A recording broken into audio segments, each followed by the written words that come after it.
GST tsunami. రాష్ట్రంలో ఏప్రిల్లో record స్థాయి వసూళ్లు. ఎక్కడ పత్రికల్లో రాసిన మాట చూడండి. రాష్ట్రంలో ఏప్రిల్ నెలలో రికార్డు స్థాయి వసూళ్లు. ఆంధ్రప్రభ రాసింది. ప్రభుత్వం ఇచ్చినటువంటి ప్రకటన 3,554 కోట్ల రూపాయల వసూళ్ల నమోదు. ఐజీఎస్టీ సెటిల్మెంట్ ద్వారా 1943 కోట్లు. పన్నుల శాఖ ప్రధాన కమిషనర్ వెల్లడి. అంటే మొత్తంగా 4,400 కోట్ల రూపాయలు పైబడి వచ్చినట్టుగా చెప్తున్నారు. 4,493 కోట్లు. ఇక అధికారిక డేటా చూద్దాం. జీఎస్టీ వసూళ్లలో ఆంధ్రప్రభ పత్రిక సునామీ రికార్డు వసూళ్లు అంటూ రాష్ట్ర ప్రభుత్వం ఇచ్చిన లెక్కలు రాసింది. ఇది కేంద్ర ప్రభుత్వ జీఎస్టీ కౌన్సిల్ అధికారికంగా విడుదల చేసినటువంటి జాబితా. ఈ మొత్తం లిస్టులో state wise growth of GST revenues during April 2025 మొన్నటి ఏప్రిల్ నెలలో అంటే 2025-26 ఆర్థిక సంవత్సరం మొదటి నెల జీఎస్టీ వసూళ్లలో నెగిటివ్ గ్రోత్ ఉన్నటువంటి స్టేట్స్ చూద్దాం. -28% మిజోరాం రాష్ట్రంలో, -7% త్రిపుర రాష్ట్రంలో. ఈ రెండు రాష్ట్రాలు మినహా మిగిలిన ఎక్కడ నెగిటివ్ గ్రోత్ లేదు.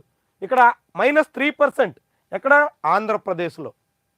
మిజోరాం, త్రిపుర తర్వాత ఆంధ్రప్రదేశ్లో మాత్రమే దేశం మొత్తం మీద అన్ని స్టేట్స్, అన్ని యూనియన్ టెరిటరీస్, అన్ని కేంద్రపాలిత ప్రాంతాలు రాష్ట్రాల వారీగా లెక్కలు తీస్తే అధికారిక జాబితాలో ఒక్క మిజోరాం, త్రిపుర మినహా మూడో రాష్ట్రం ఆంధ్రప్రదేశ్. ఈ మూడు రాష్ట్రాల్లో మాత్రమే నెగిటివ్ గ్రోత్ ఉంది. 2024 ఏప్రిల్లో 4,850 కోట్ల రూపాయలు జీఎస్టీ వసూలైతే 2025 ఏప్రిల్లో ఈ ఏడాది మొన్నటి నెల 4,686 కోట్ల రూపాయలు మాత్రమే వసూలయ్యింది. అంటే 2024 ఏప్రిల్తో పోలిస్తే, గత ఏడాదితో పోలిస్తే -3%, 3% లోటు ఆంధ్రప్రదేశ్ జీఎస్టీ వసూళ్లలో కనిపిస్తుంది. కానీ పత్రికల్లో ఏముంది? రాష్ట్ర ప్రభుత్వం ఇచ్చినటువంటి డేటా ఏం చెప్తుంది? రికార్డుల సునామీ అంట. జీఎస్టీ వసూళ్లలో గతంలో ఎన్నడూ లేనంత జీఎస్టీ వసూలైపోయిందంట. మరి కేంద్ర ప్రభుత్వ జీఎస్టీ కౌన్సిల్ ఇచ్చినటువంటి లెక్క ఏం చెప్తుంది? ఆంధ్రప్రదేశ్ ప్రభుత్వం ఎందుకని జీఎస్టీలో నెగిటివ్ గ్రోత్ ఉన్నప్పటికీ కూడా అలాంటి తప్పుడు ప్రకటనల ద్వారా ప్రజల్ని మభ్యపెట్టాలనేటువంటి ప్రయత్నం చేస్తుంది? రాష్ట్ర ప్రభుత్వం అలాంటి ప్రకటనలు ఇచ్చిందే అనుకోండి, మీడియాలో ఎందుకు ఇలాంటి రాతలు రాస్తున్నారు?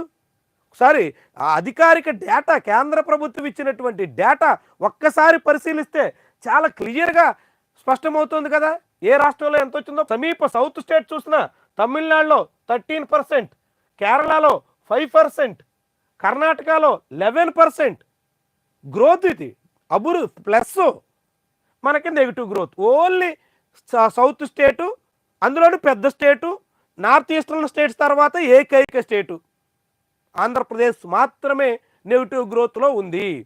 దీన్ని కూడా చంద్రబాబు ప్రభుత్వం జనాన్ని మభ్యపెట్టేయాలని, జనం కళ్ళకు గంతలు కట్టేయాలని, అంతా బాగుంది అనేటువంటి భ్రమలు కల్పించాలని ప్రయత్నం చేస్తోందంటే ఎంత విడ్డూరమో, విస్మయకరమో, ఎంతటి ఆశ్చర్యమో గమనించండి.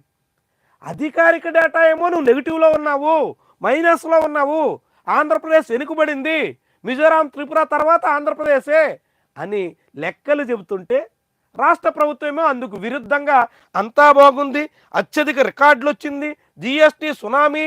ఇంక ఏంది ఇది? ఎక్కడికి ఇది? ఎట్లాంటి కథనాలని, ఏ రీతిలో జనాల్ని మభ్యపెట్టాలనేటువంటి ప్రయత్నం చేస్తున్నారు? పైగా పన్నుల శాఖ ప్రధాన కమిషనర్ వెల్లడి, జీఎస్టీ సునామీ. ఎంత విస్మయకరమైనటువంటి కథనమో చూడండి.